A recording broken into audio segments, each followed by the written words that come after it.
Oh, well. We'll just cut that. I don't know. What's going on there? Been away for too long. Yeah, We've only been away here for a week, and and a bit, yeah. it feels like 2 weeks. Yeah, it sure does. And came in here and felt weird. I was like, wow, do I remember how to do this? Yeah, absolutely. And then, this is – hey, Marilyn, glad you – come Absolutely. here, pop in your head here for a second. Say hi. Like, see how we're famous? We're famous. Look who we We're know. online. We know people. We get stuff done. Go, Steve, go. Yeah, there's the man right there, your husband. Absolutely. All right, you know what? Thank you for covering. Best team. Let's see him go. Right on. Enjoy yourself, Marilyn. She's always ready for the camera. Absolutely. Marilyn Gaddu jumping in, saying hello there, and I have good conversations with her all the time. I bet. And her husband, they've been married about a year now, I think. Enjoyed his first Sting game like last year. So oh, nice. Last season. So what a season. Yeah, it got me hooked. I remember my first time too, and it just got me hooked. Right. Yeah. Now look at me, right? And you're well, here we go. Yeah. All right. Well, Owen Sound Attack here in the house tonight. We'll get to that in just a moment. This team's been on the road for 4 games. They've only been able to pull out 1 win, which that was also kind of barely. Yeah. Right? And but they've just been having a tough go. You were in Brantford last night? Yeah, we went to Brantford Wednesday night for the game there. And, I mean, I saw a lot of stuff, but they just really didn't show up. And I mean, in chatting with my guys on the way back, we're trying to figure out, sort of what was going wrong, like why we lost that game. And I think it's a combination of a couple of factors. One, I think typically the Sting don't seem to do well on midweek games, especially if you got to travel for a Wednesday night game, right? So I think that's a factor. Second factor is that I think that Brantford is there's not a lot of expectation from Brantford. They're the bottom of their conference sort of thing. And so I think maybe we went in thinking it was going to be a piece of cake, and it just wasn't. Right. And a team like that has to be going, we're at the bottom, and look who we're playing, so we really got to pull it out. Turn it up, absolutely. I think the third factor is, they could be tired. Midweek games, they tend to be, a bit rough. We had a busy weekend last weekend.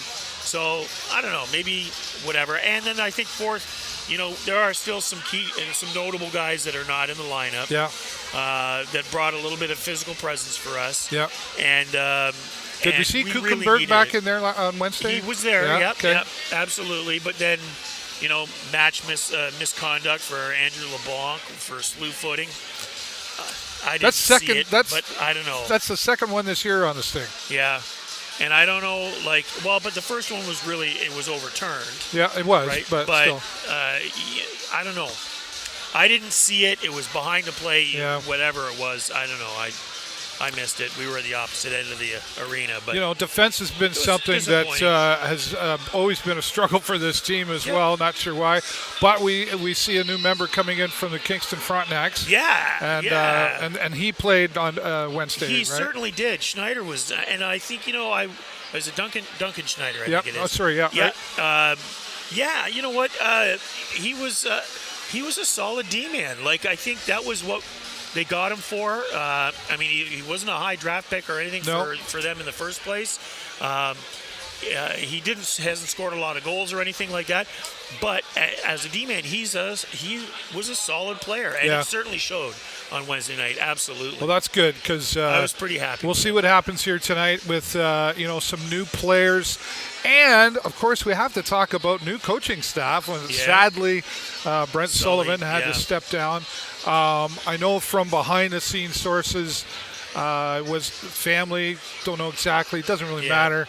But it was a really, really emotional and tough decision for him. Sure. I mean, he really just got joined with us last year, right? Yeah, absolutely. But, he's again, one of those legacy Sting players. I remember Sully when he played here, and he was a hell of a player. Super great guy. And when we picked him up as a coach, I thought, this is a good move. Excellent his progress through the league and some of the other leagues that he's been involved with was he was always just next level and next level. Yeah, he brought a lot to the coach's bench for sure. Yeah, he certainly did. And so again, if it's family and personal, you can't 100%. Fault the guy at all, and we wish him all the best. Yeah, absolutely. We're thinking about you and hope that things turn around. Who knows what the future holds Who there, knows? right? Yep. So absolutely. now Dustin Jeffrey, who's stepped in as assistant coach from Corunna, I believe, originally, and played with the Penguins. I think the Dallas Stars in there and the Coyotes as well. So there's a lot of skill for sure 100%. That's being added to the bench now. Here, and we'll see him here, his first game here tonight. Perfect. Yeah. No, I'm excited. Coaching and bringing in new perspectives and stuff like that. Maybe that's just the little bit of catalyst we need to kind of turn it around a little bit, because we're on a bit of a slump right now. I would say, 3 games down in the last 3 in the last 4. I guess. It's nobody likes to see anybody lose for sure, but I mean this team really came out the gate strong, like the lead horse in the race here. Absolutely. And we did see Al Letang, who's the straight shooter that he is, talk about what happened there, and he basically said, this team came out really strong and was able to you got some fans there. Yeah, and they're rooting for Owen's sound. Oh, That's Boo. Not right, Gina. Move along. Not move along. Right. Move along.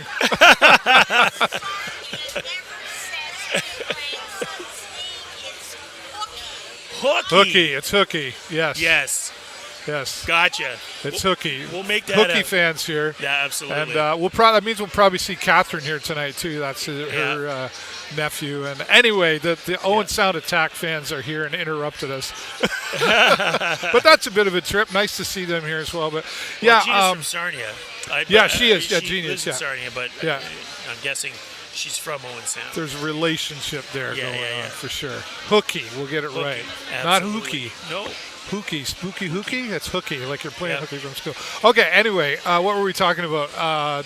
Dustin. Oh, yeah, this team coming out like a strong horse in the race. And they did do very well in there.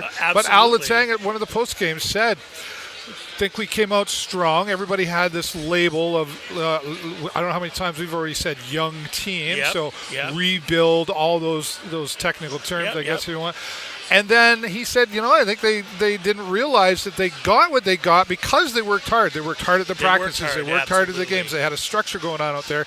And then he said the word complacent. And he went, I think that complacent and a little bit lazy, right? I would agree that has definitely been a factor. How do you turn that around? Because that's never mind the young team that they are, the young mindset, period. You're down. And you're going to go, come on, pat them on the back. Yeah. I don't know that there's patting on the back going here. I think it's more like, hey, you can pull this off. Let's go. Well, and that kind of, to break that complacency, I think one of the things that has to happen is that you have to look to the team. What you need is some on-ice leadership. Yeah. You know what I mean? And I think that with our injury rosters and things like that, we've gotten a little far away from where we were in the beginning with the leadership on the ice. Because I think one of the things that it really takes to get over that stuff is you got to have that 1 or 2 guys, that are infectiously excited. They're excited to play hockey. Sure. They're excited to get out there. They're excited to do work hard and stuff like that. You get a couple players with that work ethic and stuff like that coming out time and time again. That can be infectious. Yeah. And I think that's really where it has to start. Because I know growing up, when my parents told me, you could do better, it just, you know what? That was a cue for me to sit my backside on a sofa. Yeah. You know what I didn't mean? want to do better? I wanted to do better, but I wanted it just to come to me. Right. You know what I mean? Like, sure. I wasn't going to work for it. That's work. Yeah. I'm not into that. And it was, I think, more, when someone tells you got to work harder as one thing. When you actually have that realization for yourself because you're seeing examples of it, or you're, buddying up to somebody who's that successful, that is far more of a motivator, I think, in the long run. Yeah, well, we saw Dalen Moses sort of off and on and then off again. Yep. And he's somebody we saw quite a bit of in the beginning, and then we were kind of missing him, right? So it would be nice to, we'll see if he's back out there tonight. I'm not sure what's happening Well, it'd there. be nice. I don't know. I haven't seen the list. Ryan Brown, of course, is back from the U17, so that was definitely a key player on this team. I was expecting a little more from him in the Brantford game. Having just come back from the World Juniors, but that could be a tired thing too. That's a lot of traveling. It could be as well. We know he's got the talent and stuff like that to do the game. They were calling him a stud on the ice. Absolutely, but the Brantford game, I think we were all just a little bit behind, Yeah. Yeah. So they got to step forward here tonight and make sure that they're back in the game, so to speak. Got to be first to the puck. That's what's really got to happen here, I think. You've talked about that a lot. The dump and chase. Don't dump it if you're not going to chase it, right? Yeah, Are you still absolutely. seeing a lot of that happening? Well, it was pretty apparent. We had a lot of turnovers in the Brantford game. I mean, we got outshot 30-something to 17. Yeah. Like it was just. That'll be a part of it, right? We were not a factor in that game.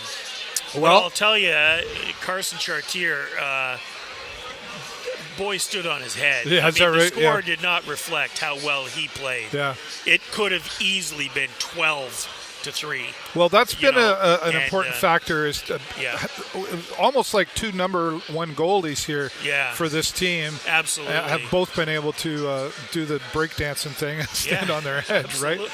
100%. But we can't continue to rely on those goalies all the time, Like there's been games, and again, I go back to Alan Letang for being a straight shooter. He even said, "No, this and this happened." I think it was a tie game, and we lost in overtime. Because this young team just said we got to be superheroes to try to win this out the gate, rather than take it to overtime. And he said basically we hung Nick out to dry. We did. He just says, right? Yeah. So, well, they hung Carson out to dry, and in Brantford, and. He performed as incredibly well considering the circumstances. Yeah, all right. Well, we're about 9 minutes away for the Sarnia Sting to come out here against the Owen Sound attack. We got Moses off, Kuchenberg, LeBlanc, McDonald, and Hoover. Well, Hoover we've never really had, but Moses, Kuchenberg, LeBlanc, and McDonald. Oh, my God. Four great players. Let's talk about Owen McDonald. That's the core of our defense, right. Owen McDonald, though, is somebody you and I have talked about briefly before, and we've kind of had an eye on and said, now there's a young fella who's really putting it in his all. He's not here to show off. He's grabbing the puck and then getting it to where it needs to be, and then he backs off. He doesn't seem to get in a way where he's not wanted. No. Or needed, I should say. No, absolutely. He's one of those smart hockey players, He knows where he needs to be on the ice and when he needs to be there, and he gets there, And when he's not needed and not whatever, he's already thinking a play or two ahead, which is exactly the way, we want to have those smart hockey players on the ice. And we've got we're ripe with them this year, I think. Easton Wainwright, again, another guy. Tyson Doucette. I mean, these guys are all smart hockey players. They see it happening, which can cause a lot of disruption for us, which is terrific. They need as many of those on the ice as they can, right? So I want to give a shout-out to the Canadian Cancer Society is here, and they've got T-shirts available here. They're $20 for the T-shirt, and I got my sign, I just fight for the cure. Yeah, right? Absolutely. I remember my father years ago, although he passed with dementia, he had cancer, and one of the services that he was able to use was the drivers that got him down to London, because I wasn't always able, his wife, all that stuff. So they really do a terrific job. Great, just Canadian Cancer Society. So if you're here and you're watching this, stop by their booth here, and they've got the ribbons here. And Jay, I even went out. Look at that. Oh, you got one. I got one for you. The best. Let's see if you can find a spot. Find. Look at all the pins you've got from every arena. Well, that you've this ever is been it. at. This is because now Brantford, I have now officially been to every arena in the OHL. Yeah. Oh, I thought you already had. I've never been to Brantford because they're just. Oh, new that's Brantford right. That's year, right. There used to be the Hamilton, right? And I saw them when they were in Hamilton as the Hamilton Bulldogs, and I remember them as the Belleville Bulls, and I've been to the Yardman Arena in Belleville as well. Old guy next to me here. So this is the third arena for these guys. Awesome. But now I'm back up to status. Okay. All right. You got to keep that status, right? 100%. All right. Now down to about 6.5 minutes away. We will have post-game press press conference. As always, Jay Peckham will join me back here as well at the end of the first period. Hopefully the Sarnia Sting bringing it home, as they say, for another win. So live from the concourse with the Sarnia Sting, I'm David Burrows and my friend Jay Peckham. Go Sting, go!